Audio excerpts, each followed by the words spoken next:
दोस्तों, आज का जो गंभीर विषय है और जो बात मैं आप लोगों के सामने रखना चाहता हूँ, पूरे देशवासियों के सामने, वो बात शुरू करने से पहले मैं इस पावन नगरी, इस पावन धरा, इस मातृभूमि को नमन करता हूँ जो 5 केदार, 5 बद्री और 5 पांडवों की ज़मीन है। पूरा विश्व में धर्मनगरी के नाम से प्रसिद्ध है ये देवभूमि उत्तराखंड, उसे कोटि-कोटि नमन करता हूँ। और मेरी कर्मभूमि महाराष्ट्र, उसे भी कोटि-कोटि नमन करता हूँ। उसके बाद अपने माता-पिता जो 1962 युद्ध के नायक हैं, पिताजी ने कई लोगों को ब्रिगेडियर बनाया, कर्नल बनाया, उन स्वर्गीय माता-पिता 1962 युद्ध के नायक-नायिकाओं को नमस्कार करता, कोटि-कोटि वंदन करता हूँ। और मेरा जो आज का विषय है वो बहुत गंभीर विषय है। आज से लगभग 3 साल पहले किसी रिसोर्ट में एक बेटी की हत्या होती, अंकिता भंडारी। उस बेटी की मौत के बाद भी लोग उस पे आज भी अपनी राजनीति की रोटी सेक रहे हैं, ब्लॉगर बना रहे हैं, यूट्यूब पे वीडियो बना रहे हैं और उस बेटी को मरने के बाद भी चैन से नहीं रहने दिया जा रहा है। अपनी राजनीतिक दुकानदारी, अपनी ब्लॉग की दुकानदारी, टीआरपी की दुकानदारी चला रहे हैं, कुछ छुटभैया पत्रकार लगातार चालू है। और यहाँ इस देवभूमि में रिसोर्टों का मतलब क्या आता है, मुझे बताइए। यहाँ रिसोर्ट का क्या ज़रूरत है? यहाँ के एक भूतपूर्व विधायक हैं, केंद्रीय मंत्री रहे हैं, हमारे पिताजी का, हमारे रतौड़ी परिवार का, उस पर बड़ा कर्जा वो कभी चुका नहीं पाएगा। वो बार बार वो व्यक्ति यहाँ पे रिसोर्टों का बारे में बढ़ावा देता है कि मुंबई से लोग आइए, यहाँ रिसोर्ट बनाइए, उद्योगपति आओ, आप रिसोर्ट बनाओ। रिसोर्ट का मतलब क्या होता है? ये अय्यासी का अड्डा है। और बात कर रहा मैं फिर उस बेटी की, अभागी बेटी की, अंकिता भंडारी की।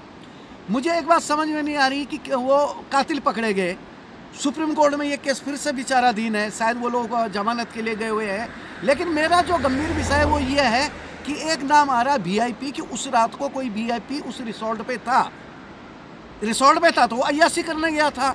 तो वो वीआईपी कौन है? माननीय उत्तराखंड की सरकार। बार बार 3 साल बाद भी उस बेटी को मरने के बाद से चैन से रहने क्यों नहीं दिया जा रहा? सरकार अनदेखी क्यों कर रही? क्यों सीबीआई जांच नहीं कर रही है? उस बेटी को हिसाब मिलना चाहिए। मुझे बता, किसी बहन बेटी की आबरू जब लुटती है तो खासकर मीडिया वाले, जो ये मीडिया है ना, ट्रायल चलाता हर चीज़ का।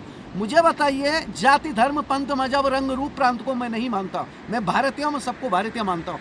मगर अगर वो घटना किसी तथाकथित दलित, अति दलित के साथ होती, जो मीडिया ने बनाया हुआ है, राजनेताओं ने बनाया हुआ है, या किसी मुस्लिम बेटी के साथ होती, तो रात दिन एक हो गया रहता उस बेटी के लिए। ये सवर्ण है, ठाकुर है, तो क्या इसलिए रहस्यमय से खामोशी है? उस बेटी के लिए कोई तैयार नहीं हो रहा। अभी हमने पूर्व में देखा कुछ दिन पहले कि वो कोई बीजेपी का पूर्व मंत्री रहा है, विधायक रहा है, कोई सेंगर करके, उसके लिए सुप्रीम कोर्ट के बाहर महिलाओं ने धरना दिया, कांग्रेस ने धरना दिया। विभिन्न प्रकार के राजनीतिक कुकुर मुत्ते जो बोलते हैं, सामाजिक कार्यकर्ता कहते हैं अपने आप को, कुकुर मुत्ते हैं जो ब्लैकमेलिंग की दुकानदारियां चलाते हैं, उन्होंने धरना दिया इस बेटी के लिए। क्यों? ये सवर्ण है, ये देवभूमि से आती है। और किसको बचाना चाहती है सरकारें?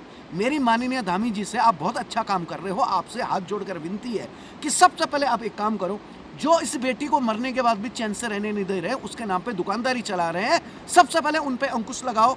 दूसरी बात कि आप स्वयं सामने आकर के सीबीआई जांच की मांग करो। माननीय प्रधानमंत्री मोदी जी, वो पूरे भारत की बेटी है, दोबारा कोई अंकिता हत्याकांड नहीं होना चाहिए।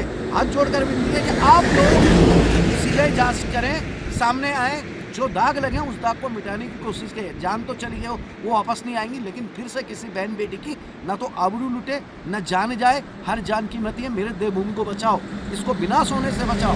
यहाँ विकास के नाम पे जो विनाश हो रहा है उसको रोको। और ये जो उद्योगपति अय्यासी कट्टे रिसोर्ट बना रहे, इससे तुरंत प्रभाव से बंद करवाओ। फिर से जय हिंद, वंदे मातरम, जय संविधान।